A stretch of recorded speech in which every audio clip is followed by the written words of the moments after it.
Hi, my name is George Coles, and I am an avid retro video game collector. Do a barrel roll! I have decided to document my journeys as I grow my collection. Please join me as I share with you my finds.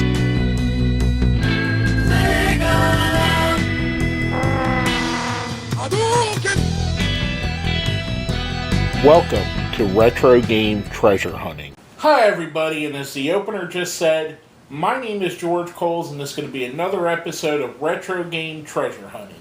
On this episode, the third of four, we're going to go through my pickups from Flash Games, Comics and Collectibles, second anniversary sale. I had so many I had to split it up into 4 parts, so this is the third of 4 if you've been following along. With that being said, and I'm going to leave a link down here in the comments like I've had on the other 2. Awesome store, check them out. Even if you're not in the area, check them out on Facebook. With that being said, we're going to jump into our first game, Flying Dragon for the Nintendo 64.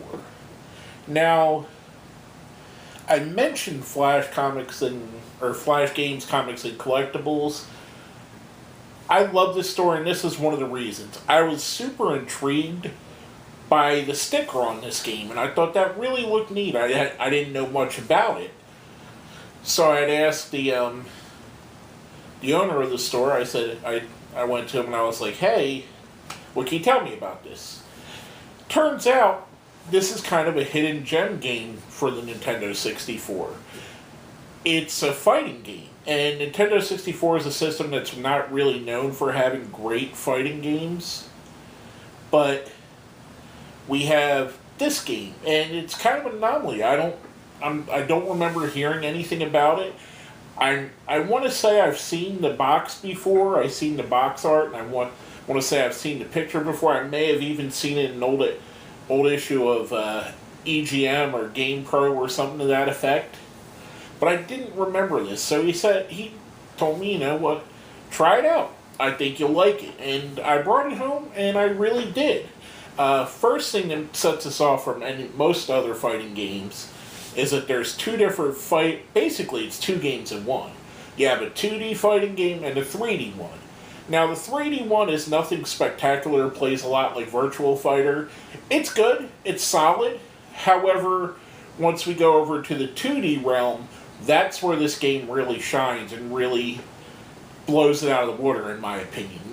They added a progression system where you can level up not only your character, but the items you equip to you, which kind of was cool for this. I really enjoyed it, and I had tons of fun playing the 2D version of the game, and I really think that that's where it shines.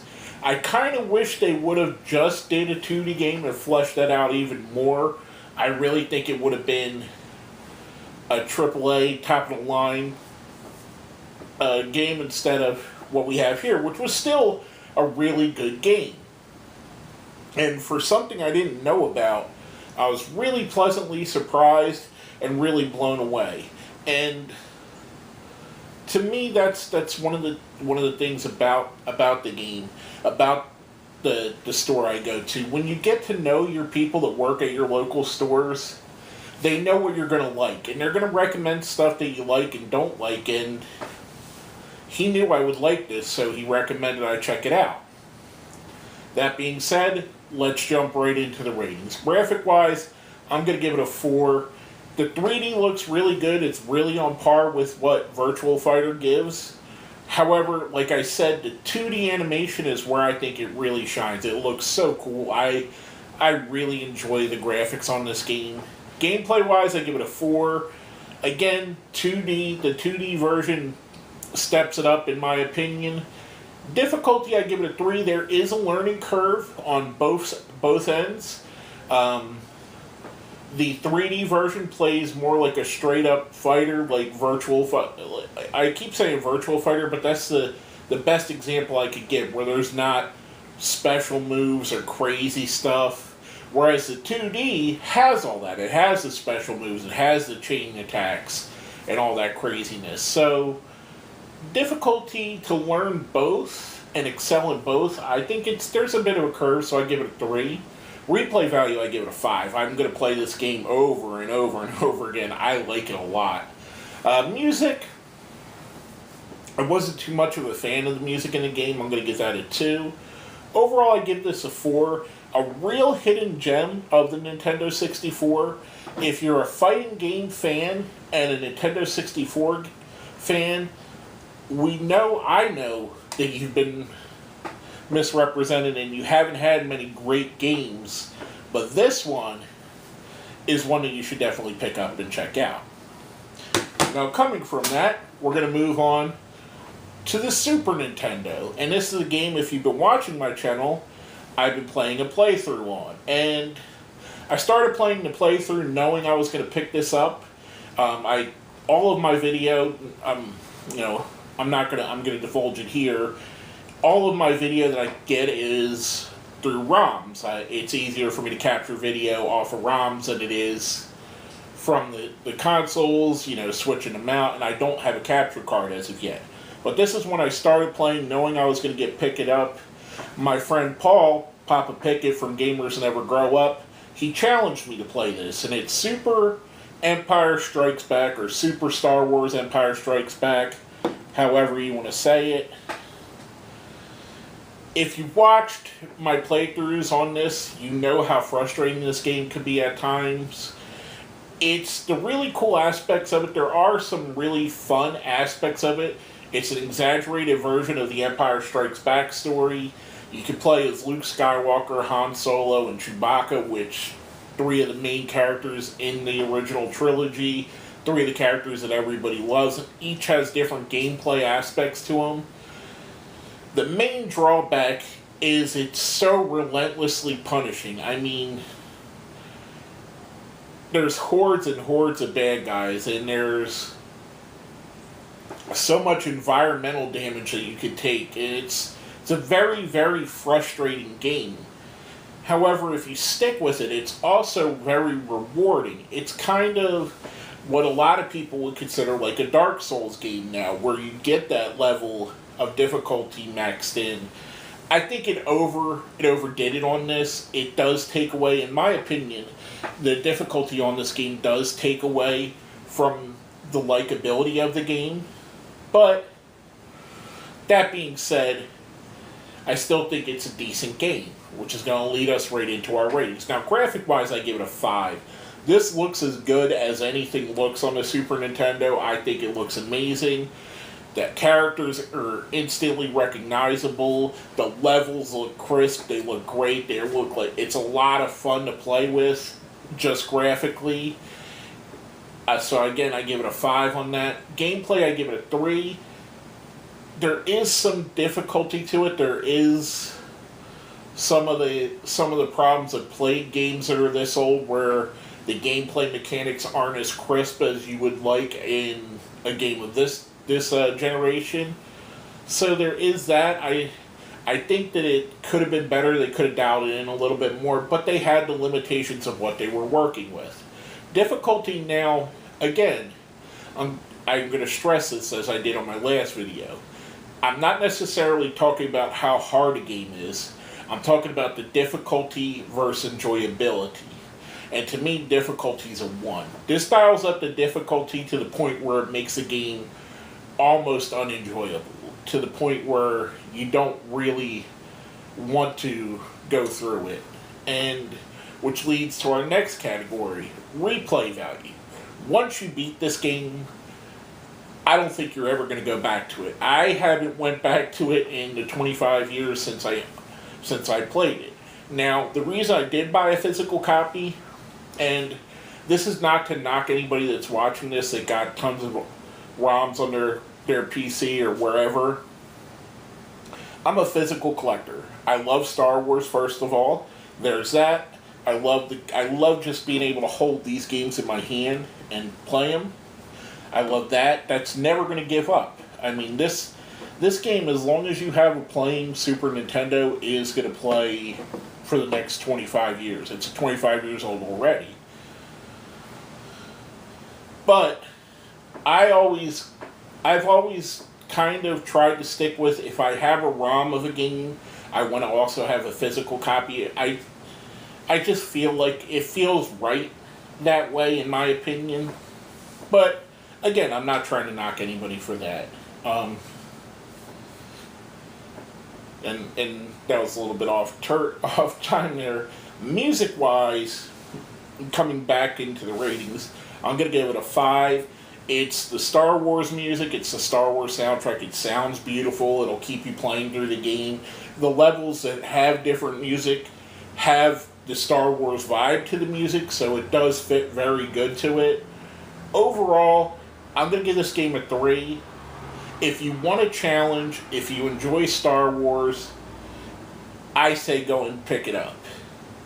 If you're someone that's easily frustrated and will throw a controller, do not pick this up. It's definitely one of the more difficult games I've ever played, and I'm playing my second playthrough, first time when it originally came out, and this is the second time 25 years later, because I was challenged by a friend.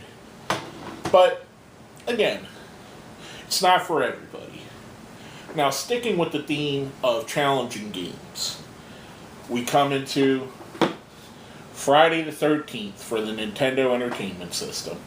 Now, there's a lot that's been said about this game. A lot of people put this in one of the worst games that Nintendo made for the NES.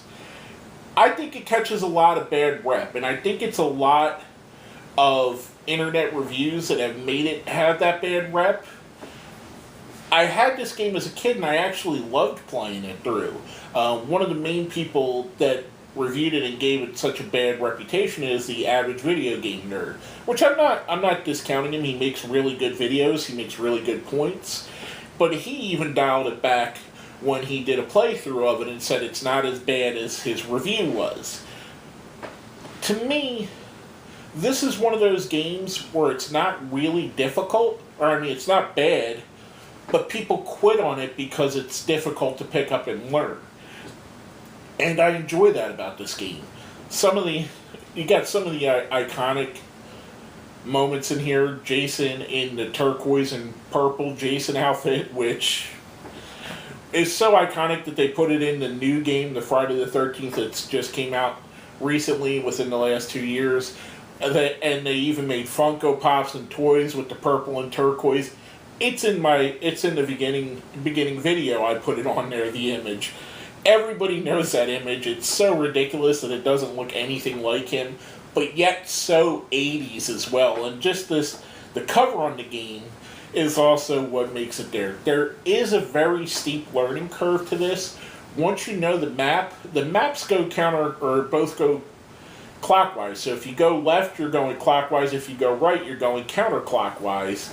Once you know that, that's half the problem. Now, the forest, when you go into the forest, it is a mess, it is a maze, it's meant to be that way. It's meant to give you trouble, but keep popping up your map and looking for it. It's one of these games that you're going to have to play through multiple times just to figure out what you need to do. But I think that's part of the fun of it to me. To me, I enjoyed it. I still enjoy it. Even playing it now, I enjoyed it. I still think it's a really fun game. With all that being said, let's go into our ratings. Now, graphic-wise, I'm going to give it a 4. It's better than most Nintendo games. It's not the best of the Nintendo era. There are some limitations, some weirdness, the purple Jason, purple and blue, or turquoise Jason. But he still looks like Jason. You still know who the heck he is. You know who everybody is in this. Gameplay, I give it a 3. There is some of the weapons are weird and some of the mechanics are weird. I would have liked to see a better mapping system on it. However, if you know what you're doing and you know where, once you've figured out the map, it does get better. Difficulty, I give it a 3. I think this is a rather difficult game, but it's also a really rewarding game. Unlike the Super Empire Strikes Back that I just reviewed, on this game, you really do feel like there's a sense of accomplishment from learning and figuring out the patterns to beat Jason. When Jason attacks you, especially in a cabin, it kind of goes into Mike Tyson's Punch-Out mode, where you have to figure out the pattern to beat him, which I think is really cool. It's a cool aspect they added to this. Replay value, I give this a 1. Again, once you get through this, it's going to be so difficult that you're not going to want to go back and do it again, at least for several years. But to me, that first playthrough, and it's not going to be just one playthrough, you're going to have to play through it, trial and error, till you can beat it. Music, I give it a 3. The music's actually rather good on this. For the MIDI soundtrack, I enjoy what they did with it. Overall, I give the game a 3. I don't think it's one of the worst games that Nintendo put out. There is so many stinkers. I mean, they played out 900 games. LJN gets a bad rep, which is the developer. This game gets a bad rep. But I think it's a lot better than it's been reviewed for. And I think maybe it's something... I mean, it's still a rather cheap game. I think I paid $12 for it, maybe. I honestly don't remember because I bought so many games. But I know it wasn't expensive. But I actually recommend picking this up. If you're a fan of Friday the 13th, if you're a fan of games with a little bit of difficulty and learning curve, that's a game for you. Now, last but not least, a game that's not difficult.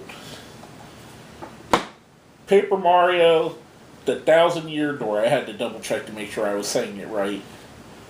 And this is a sequel to the original Paper Mario that came out on Super Nintendo. This is such a fun RPG. It took what the original Paper Mario did and expounded on it and made it 10 times better, in my opinion. This game is so fun. It's probably one of my favorite RPGs on the system. This and the Crystal Chronicles, the Final Fantasy game, and trying to think of what else. There's a couple more on there that are slipping my head right now. But this game is so much fun to play. It's so enjoyable, and the Paper Mario, the mechanics that come into it from using that, I think are really cool. And I think it makes the game that much more enjoyable. And of course, it's iconic. It's Mario. It's the world of Mario. So it's always fun to go back into that world and find these games. And they really knocked it out of the park on this one. I really think that they added to the format and made a better game. This is what a sequel should be. It should be a better version of the original, or expounding on the original and adding better concepts. Now, with all that being said, let's go into our ratings for this. Graphic-wise, I give it a 5. I think it's interesting how they use the Paper Mario aspect. I like the look of it. It has a Mario vibe. You feel like you're playing a Mario game. Gameplay, I give it a 5 again. Like I said, I think it's one of the best RPGs for the GameCube system. Difficulty, I give it a 3. It's not that hard to pick up and play. There is a little bit of a learning curve, but not steep at all. There's never going to be a super challenging part of the game. You should be able to go through this rather easily. Replay value, I give it a 4. It is extremely fun to play. Music, ambient music for the game, I give that a 5. I can't stress this enough, and I'm going to sound like a Nintendo fanboy, but as a gamer, I think we all are Nintendo fanboys.